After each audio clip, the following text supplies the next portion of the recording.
Hello बच्चों, कैसे हैं आप सब। आशा करती हूँ आप सब अच्छे होंगे। बच्चों, आज मैं आपके लिए एक नया पाठ लाई हूँ, दया की देवी।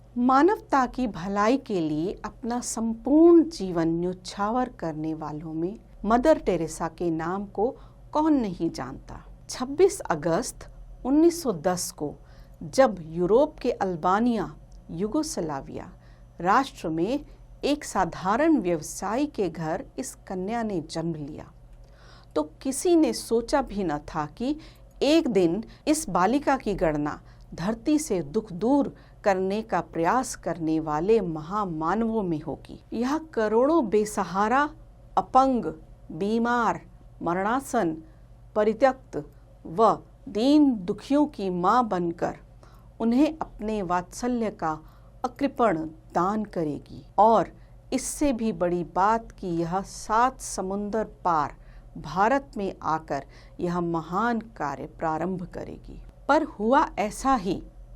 मात्र 18 वर्ष की आयु में मिशनरी काम कर रही लोरेटो बहनों के बुलावे पर 1929 ईस्वी में अग्नेस नाम की यह कन्या भारत आ गई और सिस्टर टेरेसा कहलाई। कलकत्ता में संभ्रांत लड़कियों के एक विद्यालय में यह शिक्षिका बन तो गई, पर इसका मन विपन्नों और साधनहीनों के लिए बेचैन हो उठता था। कक्षा में पढ़ाते हुए भी यह खिड़की से बाहर दीन दुखियों का कष्टपूर्ण जीवन देखकर द्रवित हो उठती। सो नित्य विद्यालय का अवकाश होते ही बाहर मोती झील की झुग्गी बस्ती में बच्चों को पढ़ाने और रोगियों की तीमारदारी का काम करने लगी। जैसा कि प्रत्येक महान कार्य के साथ होता है, मदर टेरेसा के काम का भी प्रारंभ में विरोध हुआ।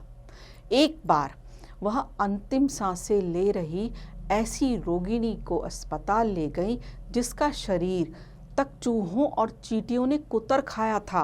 डॉक्टरों ने उसका इलाज करने से मना कर दिया। जब टेरेसा ने बहुत आग्रह किया और दृढ़तापूर्वक कहा कि वह वहां से हटेंगी नहीं, तो अस्पताल वालों ने रोगिणी को फर्श पर लिटाने के लिए चटाई दे दी।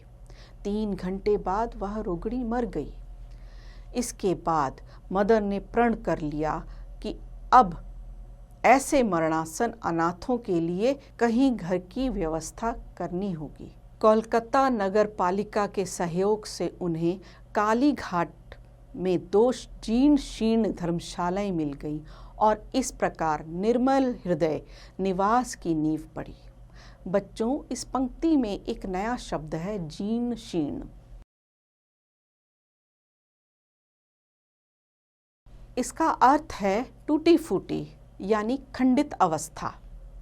नीली किनारी की सफ़ेद साड़ी पहने परंपरावादी भारतीय महिला के समान सिर ढांपे कोलकाता की गलियों में बिना धन, बिना संगी साथियों और सहायकों के घूम रही छोटे कद की यूरोपियन महिला को घूमते देखना एक अविश्वसनीय दृश्य होता होगा, परंतु शीघ्र ही कोलकाता के लोग समझ गए कि यह महिला संपूर्ण त्याग, लगन और निस्वार्थ भाव से दीन दुखियों की सेवा करती है। धीरे धीरे मदर टेरेसा को सहयोग प्राप्त होने लगा। एक दिन किसी ने श्याम पट्ट दान में दे दिया तो दूसरे ने खड़िया मिट्टी दे दी। बच्चों, इस पंक्ति में एक नया शब्द है, श्याम पट्ट। श्याम पट्ट यानी ब्लैक बोर्ड। फिर लोरेटो की कुछ शिक्षिकाएं भी साथ आ गईं। फिर तो विद्यालय, औषधालय, चिकित्सालय, निर्मल हृदय आवास आदि बनते गए। पर यह तो महान सेवा व्रत का प्रारंभ था। मदर का सेवा आंदोलन ऐसे ही विस्तार पाता गया जैसे छोटे छोटे नगण्य स्रोत मिलकर महानदी का रूप ले लेते हैं। उनका रोपा छोटा सा पौधा विशाल वट वृक्ष बनकर आज विश्व भर के रुग्ण, विकलांग, विक्षिप्त, अनाथ और परित्यक्त बच्चों को छाया दे रहा है। इस वट वृक्ष की जड़ें विश्व के 123 देशों में विद्यालयों, अनाथालयों, पुनः स्थापना केंद्रों, शिशु भवनों और चिकित्सालयों के रूप में फैली हैं, जिनमें लगभग 4000 सेविकाएं रात दिन सेवा कार्य में जुटी हैं। विकासशील गरीब देशों में ही नहीं, संपन्न और विकसित देशों में भी मदर टेरेसा की करुणा का कृपा प्रसाद लोगों को मिलता है। लंदन में वाटरलू पुल के नीचे गत्तों पर सोने वाले गरीब हों या पोप की पवित्र नगरी वेटिकन सिटी के निर्धन, मदर ने उन्हें भी दिनों में एक बार गर्मा गर्म भोजन देने की व्यवस्था की। विश्व के संपन्न, यशस्वी और प्रतिष्ठित व्यक्ति भी मदर की सहायता करना अपना पवित्र कर्तव्य समझते थे।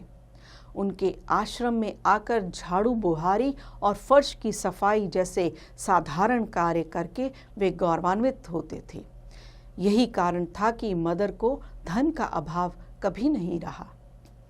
टेरेसा में मानवीय करुणा और सहृदयता के गुण जन्मजात थे। कोलकाता आकर निर्धन, अभागों और परित्यक्त बच्चों, बूढ़ों व अपंगों की सेवा का व्रत जब उन्होंने लिया तब वे मात्र 18 वर्ष की नवयुवती थी। तब से लगभग 70 वर्ष तक वे निरंतर सक्रिय रूप से इस व्रत को निभाती रहीं। गंदी गलियों और फुटपाथों पर पड़े अनाथ बच्चों को उन्होंने माँ का आंचल दिया। कभी कभी तो उन्होंने कूड़ेदान में पड़े नवजात शिशुओं को भी उठाया।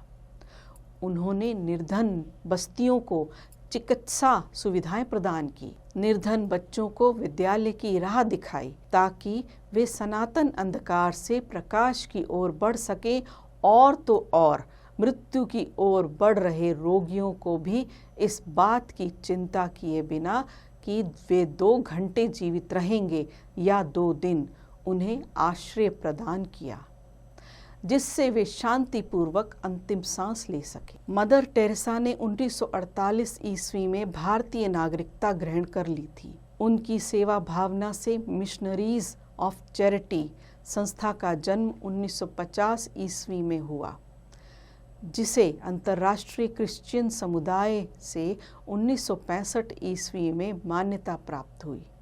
पर मान्यता की चिंता किए बिना वे मानव सेवा व्रत में लगी रहीं। काली मंदिर के निकट पहले निर्मय हृदय की स्थापना 1952 ईस्वी में हुई और उसके बाद आसनसोल में एक कुष्ठाश्रम और अस्पताल खोला गया। मदर टेरेसा जैसा व्यक्तित्व सदियों के अंतराल में जन्म लेता है। इतनी महान महिला का व्यक्तित्व देखने में एकदम सामान्य था। वे सदा एक सस्ती सी सफ़ेद साड़ी पहनती थी। गौर से देखने पर साड़ी पर रफू के निशान भी दिखाई पड़ सकते थे। वे जिन सेविकाओं से घिरी रहती थीं, वे भी प्रायः साधारण और निर्धनतम पारिवारिक पृष्ठभूमि की होती।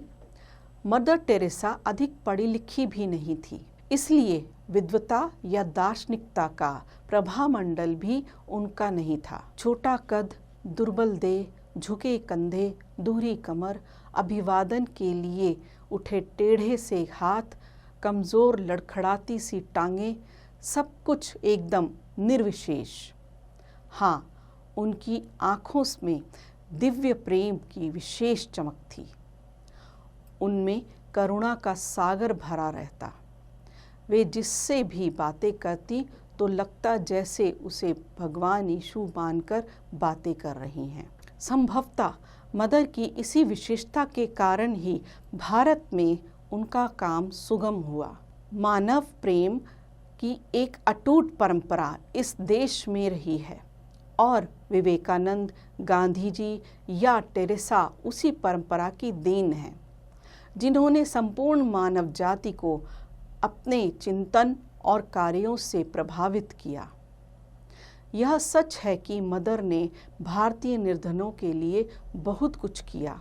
वे आजीवन उनके कल्याण के लिए समर्पित रहीं। यह भी सच है कि भारत ने भी मदर के कार्य को समय रहते पहचाना और उसे मान्यता दी। वस्तुतः सर्वप्रथम भारत ने उनके कार्य का स्वागत किया। 1961 ईस्वी में जब तत्कालीन प्रधानमंत्री जवाहरलाल नेहरू उनसे मिलने गए और मदर ने उन्हें अपना कार्य दिखाना चाहा, तो नेहरू ने कहा था, मदर, मुझे आपके कार्य की जानकारी है, इसीलिए तो यहाँ आया हूँ। अगले ही वर्ष 1962 ईस्वी में उन्हें पद्मश्री की उपाधि से विभूषित किया गया। इसके बाद उन्हें एशिया का प्रतिष्ठित सम्मान मैग्सेस प्राप्त हुआ।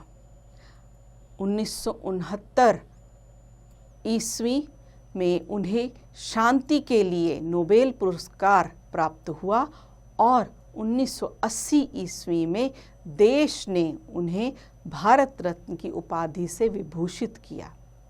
5 सितंबर 1997 को यह दिव्य ज्योति महाज्योति में समा गई। पर करोड़ों मनुष्यों के जीवन को जो प्रकाश उसने प्रदान किया, उसे समूची मानवता कभी भुला नहीं पाएगी। श्रद्धांजलि अर्पित करते हुए भारत के राष्ट्रपति KR नारायण ने उन्हें दया की देवी की संज्ञा दी और कहा, मदर टेरेसा ने पूरे विश्व में प्रेम और सद्भाव फैलाया तथा वे बीमार, ज़रूरतमंदों और गरीब से गरीब लोगों की मददगार बनी। वे विशेष रूप से हमारी संस्कृति की आत्मा के अनुरूप एक सच्ची भारतीय थी और उनका निधन हमारे करोड़ों लोगों के लिए बड़ी क्षति है। आशा करती हूँ आप सबको यह पाठ अच्छा लगा होगा। बच्चों, आप इसे स्वयं भी पढ़ें और अभ्यास भी करें।